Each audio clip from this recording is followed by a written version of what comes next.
வாகினி ஸ்டுடியோவிற்கு எதிரேயுள்ளது அதற்கு சொந்தமான விஜயா கார்டன். அங்கு ஒரு நாள் ராமன் தேடிய சீதை படப்பிடிப்பில் எம்ஜிஆரும் ஜெயலலிதாவும் கலந்து கொண்டனர். நடன இயக்குனர் PS கோபாலகிருஷ்ணன் தன் உதவியாளருடன் நடனமாடி காண்பிக்க, அதுபோல எம்ஜிஆரும் ஜெயலலிதாவும் ஆடி நடித்தனர். பின்னணியில் பாடல் ஒலித்தது. அப்போது எம்ஜிஆரை பேட்டி காண சென்றிருந்தார் ஒரு பத்திரிகையாளர். ஷார்ட் இடைவெளியில் எம்ஜிஆர், ஜெயலலிதா, பத்திரிகையாளர் மூவரும் மர நிழலில் அமர்ந்திருக்க, எம்ஜிஆர் பேட்டியை இன்னொரு சமயம் பார்த்து கொள்ளலாம் என்று கூறி சில பொதுவான விஷயங்களை சொன்னார். சினிமா உலகில் மட்டுமல்ல, அரசியல் உலகிலும் பல மாறுதல் நடக்கும் பாருங்க. இப்போது சொல்றேன், குறிச்சுக்கங்க. ஜெயலலிதா இன்று ஒரு முன்னணி நட்சத்திரம். வருங்காலத்தில் அரசியலில் ஈடுபட்டு அதிலும் முன்னணி இடத்திற்கு வருவார் என்றார் எம்ஜிஆர். அதை கேட்ட ஜெயலலிதாவுக்கு சிரிப்பு வந்துவிட்டது. சார், நான் சினிமாவை விட்டால் நடனம் அல்லது நாட்டியம் நாடகம்தான் தொடங்குவேன். நானாவது அரசியலுக்கு வருவதாவது என்றார் எம்ஜிஆரிடம்.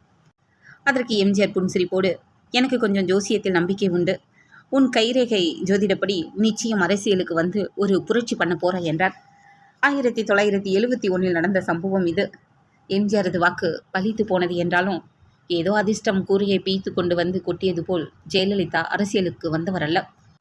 இன்றைக்கு இருக்கின்ற சில அரசியல் தலைவர்களது வாழ்வில் ஏற்பட்ட மோசமான அனுபவங்கள் எல்லாம் ஜெயலலிதாவுக்கு இருந்ததில்லை. அவர் ஒரு பெண்ணாக இருந்ததால் ஆணாதிக்க உலகில் தன் திறமைகளை நிலைநிறுத்த, வெளிப்படுத்த கடுமையாக போராட வேண்டி இருந்தது. பெண்களை விட போர் குணமும் தைரியமும் சராசரி பெண்களை விட அவருக்கு அதிகமாகவே இருந்தது. அதே சமயம் எந்த ஒரு விஷயத்திலும் தனது எல்லை என்ன என்பதை ஒவ்வொரு காலகட்டத்திலும் ஜெயலலிதா அறிந்திருந்ததோடு அதன்படியே நடந்து கொள்ளவும் தவறவில்லை.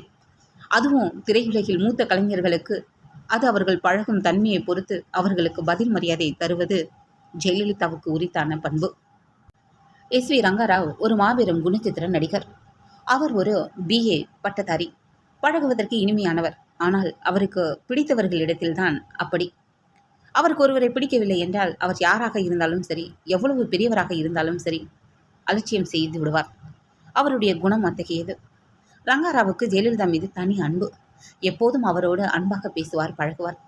அந்த அன்பின் தன்மை ஏன் என்று ஜெயலலிதாவுக்கு புரியவில்லை. என்றாலும் அதை நிராகரிக்கவும் இல்லை. ஜெயலலிதா ரங்கராவுடன் தமிழ், தெலுங்கு ஆகிய இரு மொழிகளிலும் நிறைய படங்களில் நடித்திருக்கின்றார். பட உலகில் அறிமுகமாவதற்கு முன்பிருந்தே ஜெயலலிதாவுக்கு ரங்கராவை தெரியும். ஜெயலலிதாவின் தாயார் சந்தியா ரங்கராவுடன் படிக்காத மேதை உட்பட பல படங்களில் நடித்திருக்கிறார். அந்த வகையில் தாயாருடன் படப்பிடிப்புக்கு சென்ற ஜெயலலிதா சிறு வயதிலேயே ரங்கராவை சந்தித்திருக்கிறார்.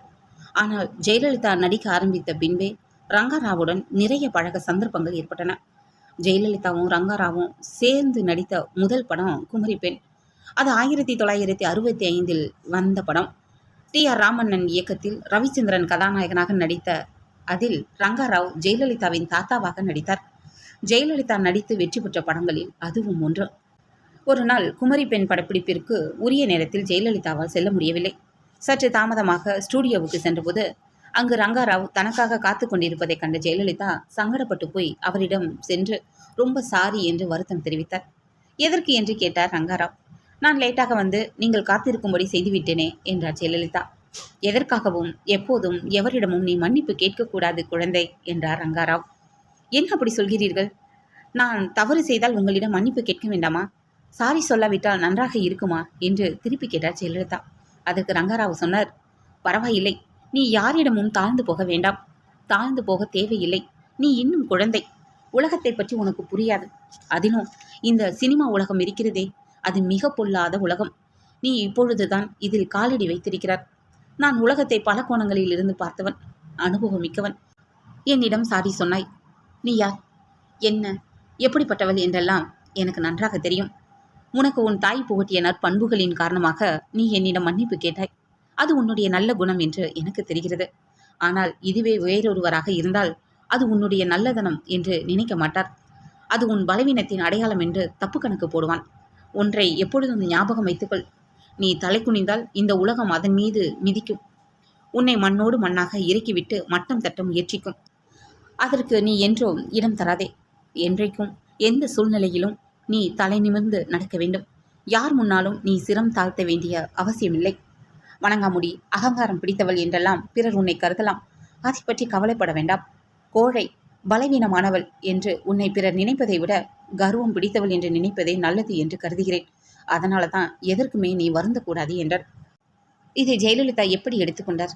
அது போன்ற விஷயங்களை எல்லாம் எப்பொழுதும் மறந்துவிடாத ஜெயலலிதாவின் மனம் பின்னாளில் ஒரு சந்தர்ப்பத்தில் இப்படி நினைவு கூர்ந்தது. அன்றைக்கு ரங்கராவ் கூறிய தத்துவம் 100க்கு 100 எல்லா சந்தர்ப்பங்களிலும் பொருந்தாது என்றாலும் அதில் எவ்வளவு உண்மை இருக்கிறது என்பதை நானே என் வாழ்க்கையில் படிப்படியாக பல சந்தர்ப்பங்களில் உணர்ந்திருக்கிறேன். எத்தனையோ நபர்களிடம் நாம் நல்ல எண்ணத்தோடு மென்மையாக நடந்து கொள்ளும்போது ஏனோ அவர்கள் நம்மை தவறாக புரிந்து கொள்கிறார்கள். திரு ரங்கராவ் சொன்னது போல் அது நமது நற்பண்பு என்று அவர்களால் உணர முடிவதில்லை. ஏதோ பலவீனத்தினால் தான் அப்படி நடந்து கொள்கிறோம் என்று தவறாக முடிவு செய்து விடுவதால் கடைசியில் நமக்கு கசப்பான உணர்வு தான் மிஞ்சுகிறது. அதை தவிர்க்க நாம் கொஞ்சம் கடுமையாக அலட்சியமாக நடந்து கொள்ள வேண்டியிருக்கிறது. அதனால் சில சமயங்களில் உண்மையான சில நல்ல உள்ளங்களையும் தெரியாமல் புண்படுத்தி விடுகிறோம். இந்த விஷயத்தில் ஜெயலலிதாவின் அணுகுமுறைகள் அப்படியே எம்ஜிஆரை போலவே. எம்ஜிஆர் புகழ்பெற்ற நடிகராக இருந்தபோதும், அதிமுக என்ற கட்சியை தொடங்கி அரசியல் தலைவராக இருந்தபோதும், தமிழக முதல்வராக இருந்தபோதும் தன்னை பற்றிய அனாவசிய விமர்சனங்களை அதிகம் அவர் பொருட்படுத்தியதில்லை. மிக அவசியமான விஷயங்களுக்கே அவர் பதிலளிப்பார். எதிர்க்கட்சியினர் அவரை தனிப்பட்ட முறையில் தரம் தாழ்ந்து விமர்சித்த போதெல்லாம் அவர்களது தரத்திற்கு இறங்கி விமர்சிக்க முற்பட்டதில்லை. அது பற்றி வரும் கேள்விகளையும் அவர் ஒதுக்கி விடுவார். இத்தகையதொரு பண்பாடு ஜெயலலிதாவிடம் உள்ளது. தேர்தல் சமயங்களில் அவர் மிக கீழ்த்தரமாக விமர்சிக்கப்பட்ட போதெல்லாம் அவர் பதிலடி கொடுத்ததில்லை. எம்ஜிஆர் தியாகம் செய்யாதவர் என்று 1972 அவர் கட்சி ஆரம்பித்த போது விமர்சிக்கப்பட்டார். நேருவுக்கு கருப்பு கொடி காட்ட முயலலாம் என்று முன்னெச்சரிக்கை நடவடிக்கையாக அவர் ஒரு சமயம் SSRுடன் சென்னை மத்திய சிறையில் மிக மோசமான வசதிகளை அனுபவித்து வாசம் புரிந்திருக்கிறார். அதை ஒருபோதும் அவர் வெளியில் சொன்னதில்லை, எழுதியதும் இல்லை, வெளிச்சம் போட்டு காட்டியதும் இல்லை. எத்தனை பேருக்கு இப்படி அடக்க உணர்வு இருக்கும்? ஆனால் ஜெயலலிதாவுக்கு அதுபோல் அடக்க உணர்வு உண்டு. பல சமயங்களில் பதிலளிக்க வேண்டிய சந்தர்ப்பங்களில் கூட அவர் மௌனம் காத்திருக்கிறார். ஆனால் உண்மையை சொல்ல வேண்டும் என்று நினைத்துவிட்டால் எதை பற்றியும் கவலைப்படாமல் பேசிவிடுவார்.